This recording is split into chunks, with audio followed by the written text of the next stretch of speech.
2 semaines de débat, plus de 3000 amendements. Est-ce qu'on peut avoir un débat serein, respectueux dans l'hémicycle sur ce sujet? On sait que les Français vont certainement regarder. Chacun a une opinion, chacun a des histoires personnelles.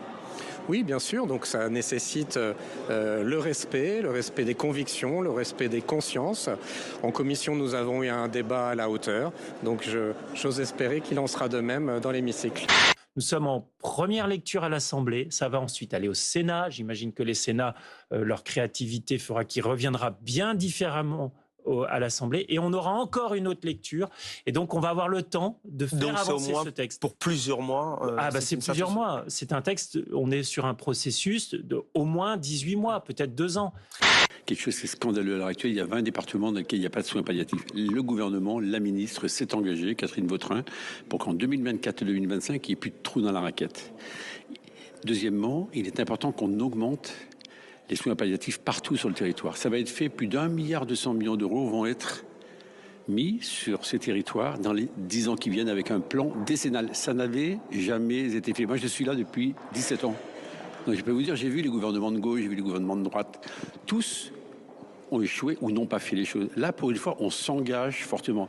Je crois que le gouvernement a quand même suffisamment de réformes à faire, de difficultés à gérer, les problèmes budgétaires, le problème agricole pour lequel on a fait une loi que j'approuve tout à fait, le problème des réformes de l'assurance chômage, la Nouvelle-Calédonie, tout ça fait un ensemble de problèmes. Je ne vois pas très bien quelle est l'idée de rajouter aux difficultés du gouvernement une épreuve de force avec l'ensemble des journalistes de l'audiovisuel public qui, manifestement, si on en juge par la grève qui a été suivie hier et avant-hier, manifestement, ces personnels sont très, très résolument hostiles. Donc, ne chargeons pas le bateau, ne chargeons pas la cour est pleine. Nous sommes tous, moi le premier, choqués, révoltés par ce qui se passe aujourd'hui en Palestine, comme j'ai été indigné évidemment du pogrom du 7 octobre. Donc voilà, c'est un coup médiatique. Et ce qui m'a vraiment fait honte, mais vraiment fait honte en tant que député, c'est de voir 2 parlementaires s'insulter, se traiter de porc, se traiter de pourriture devant les caméras.